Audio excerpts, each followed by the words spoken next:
Assalamualaikum warahmatullahi wabarakatuh. Ketemu lagi dengan saya, Pak Budianto. Pada hari ini, pada kesempatan ini, pada video ini, Bapak mendoakan mudah-mudahan anak-anak semua dan seluruh eh, yang mengikuti video ini dalam keadaan sehat walafiat dan tentunya dalam lindungan Allah Subhanahu wa taala. Amin ya rabbal alamin. Baik anak-anak semuanya yang Bapak sayangi, pada kesempatan ini Bapak akan menjelaskan berkaitan dengan sholat berjamaah. Nah, ya. Jadi, sholat berjamaah ini anak-anak semuanya merupakan salah satu materi kelas 2 MI ya, tentunya MI. Kelas 2 tepatnya pada semester 2. Nah, jadi video pembelajaran ini Bapak harapkan mampu mempermudah anak-anak semua dalam memahami pembelajaran mengenai sholat berjamaah. Kita mulai ya. Bismillahirrahmanirrahim.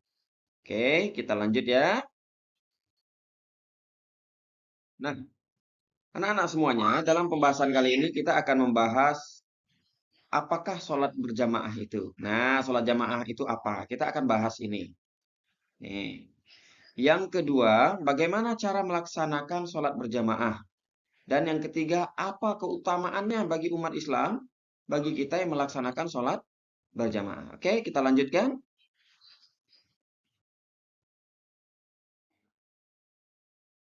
Ini semua anak-anak semuanya.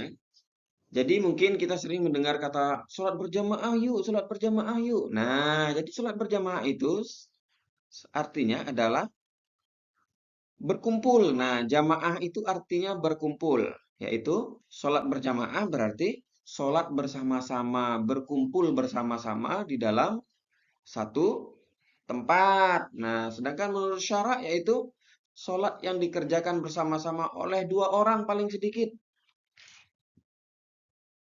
Yang satu bertindak sebagai makmum, yang satu bertindak sebagai imam. Nah, itulah sholat berjamaah. Jadi sholat berjamaah itu terdiri dari dua orang paling sedikit ya anak-anak ya. Nah, makin ramai, makin bagus. Di tempat yang sama. Nah, begitu sholat berjamaah. Oke, kita lanjut ya.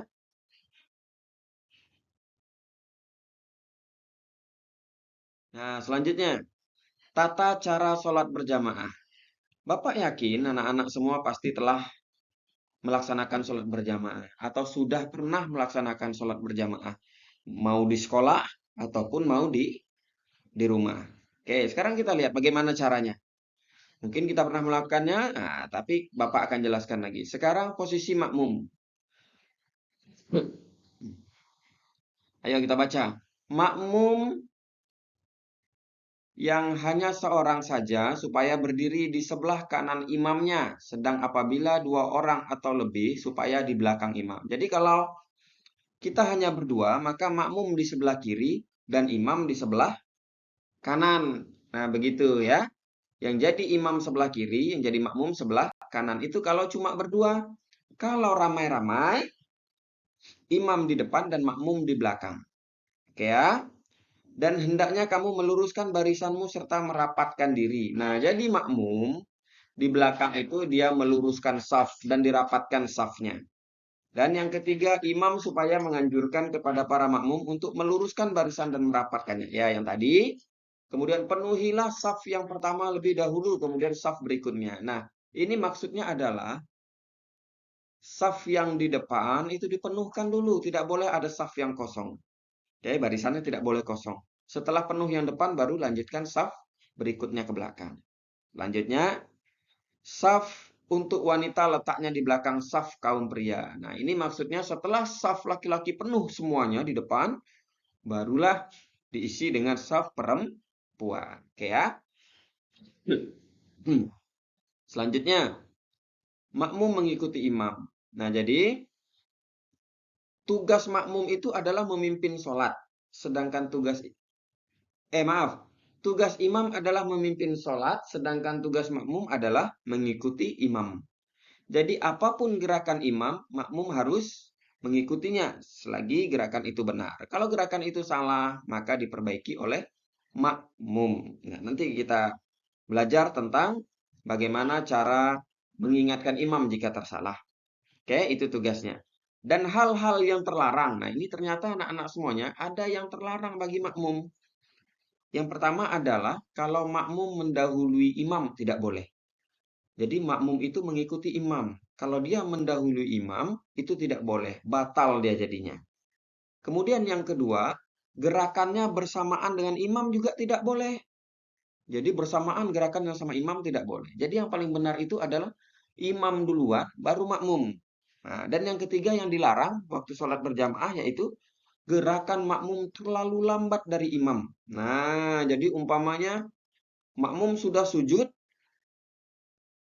imam sudah sujud, makmum masih berdiri lama sampai imam sudah duduk tasyahud. Nah, ini tidak boleh. Ya, jadi itu yang dilarang. Pertama, mendahului imam bersamaan dengan imam dan terlalu lambat dari gerakan imam. Oke, selanjutnya. Seorang imam jangan panjang-panjang bacaannya. Nah, jadi makmum, jadi imam ini anak-anak semuanya, waktu membaca surah jangan terlalu panjang. Karena apa? Karena makmumnya mungkin ada yang tua, atau yang sedang menggendong anak, atau yang sedang sakit, atau yang sedang meninggalkan masakan di rumah. Nah, takut hangus. Nah, jadi sholatnya bisa tidak khusyuk. Ya, atau dia masak air. Ah, takut airnya kering. Atau mau masak yang lain-lain, takut gosong. Nah, jadi imam itu tidak boleh terlalu panjang bacaannya. Agar apa? Agar makmumnya bisa khusyuk, tidak memikirkan yang lain-lain yang sedang ditinggalkannya di dalam sholat berjamaah. Atau mungkin ada yang lagi sakit, atau orang tua yang sudah tidak mampu berdiri lama. Nah, jadi imam bacaannya jangan panjang-panjang. Nah, yang terakhir itu adalah berkenaan dengan makmum. Nah, makmum ini ketika sudah ada imam yang memimpin bacaan sholat, makmum harus khusyuk mendengarkan bacaan imam, tidak bermain-main, apalagi sampai ngobrol pada sholat berjamaah. Maka sholat berjamaahnya menjadi batal. Oke, kita lanjutkan.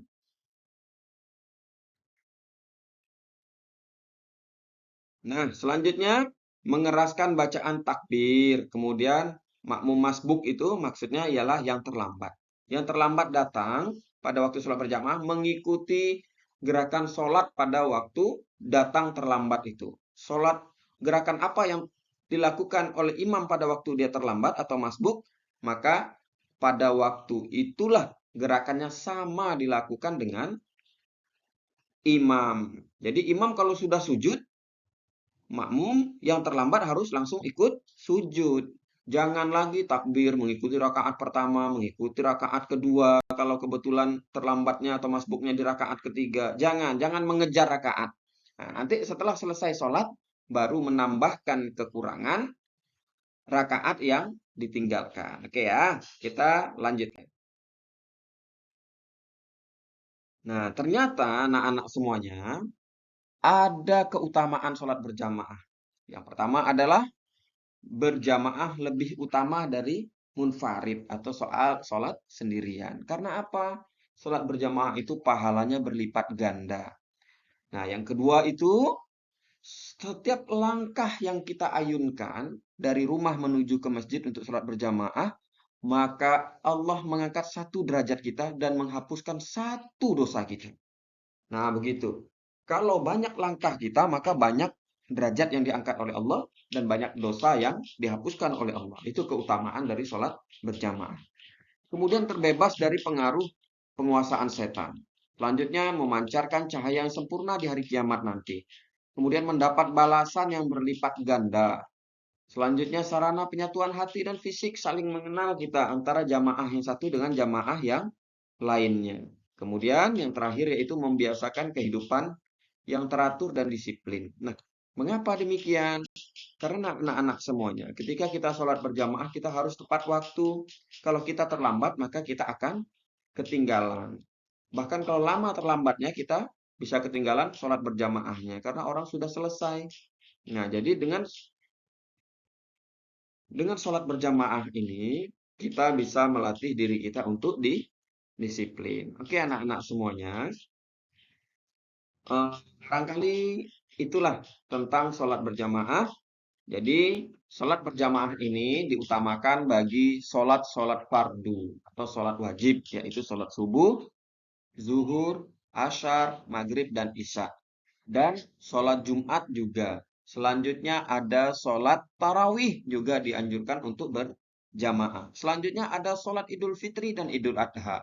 Dan banyak sholat sunnah yang lain yang juga dianjurkan dalam sholat berjamaah. Namun yang paling utama itu adalah sholat fardu yang 5 itu. Oke anak-anak semuanya, mudah-mudahan dengan materi ini kita semakin rajin melaksanakan sholat berjamaah.